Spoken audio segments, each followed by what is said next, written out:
Saya cerita sikit tuan-tuan, ni last ni, cerita last ni. Lepas ni habis cerita ni saya pun tutup lah. Ada seorang ulama, saya tak nak sebut nama apa.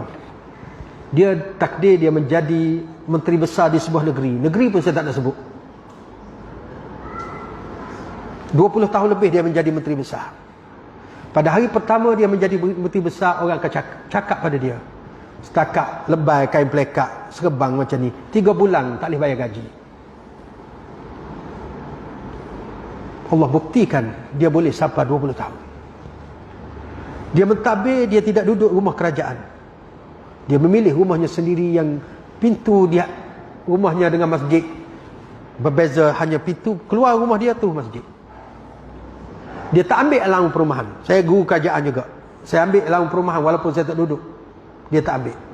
Pada hari dia pencing, berhenti jadi menteri besar, dia ada dekat 1 juta lebih. Tuan-tuan jangan tanya negeri mana, tuan-tuan cari sendiri. 1 juta lebih, 1 sen dia tak ambil. Dia lego semua untuk rakyat. Setiap bulan selama 20 tahun dia menjadi menteri besar, dia potong gaji dia lebih 50%. Tak keluar dalam surat khabar, tak keluar dalam mana-mana apa pun. 50%. Pernah dia cucuk duit dekat Jero nak beri kepada anak dia untuk 200, akaun tidak mencukupi. Ketika dia menjadi menteri besar, dia mengajar Quran dan tafsir. Saya ingat lagi ketika umur 9 tahun saya mendengar kuliah dia. Waktu budak-budak, waktu dia belum menjadi menteri besar, dia berceramah atas tempat yang sempit. Dan ketika dia menjadi menteri besar, kuasanya berada di tangannya. Dia masih mengajar tafsir yang sama, tapi dia punya ruang lingkupnya lagi luas. Sebab dia gunakan kuasa untuk Islam.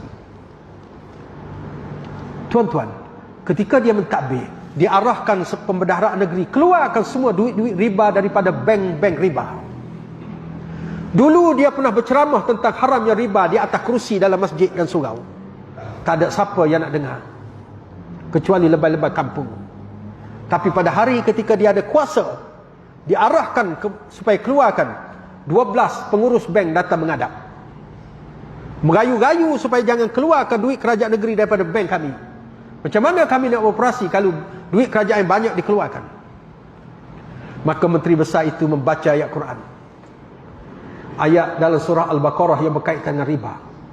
Di antaranya Tuhan sebut, fa illam taf'alu, kalau kamu tidak mahu berhenti daripada transaksi riba, fa'dhanu biharbin minallahi wa rasulih, kamu diisytiharkan perang oleh Allah dan Rasul. Imam Malik ketika membaca ayat ini menggigil. Tak ada siapa yang akan menang berperang dengan Allah dan Rasul. Ulama tu cakap, saya tak akan biarkan kerajaan saya berperang dengan Allah dan Rasul. Lalu dia berkeras.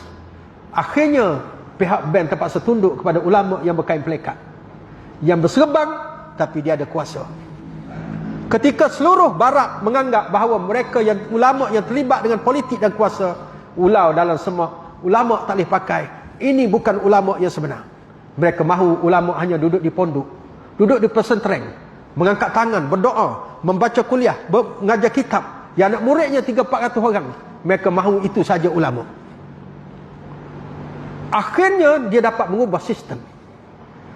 Pihak-pihak bank terpaksa buat perbankan Islam. Dan hari ini kebanyakan bank semuanya sudah melakukan transaksi perbankan Islam. Termasuk Hong Leong Bank pun ada perbankan Islam.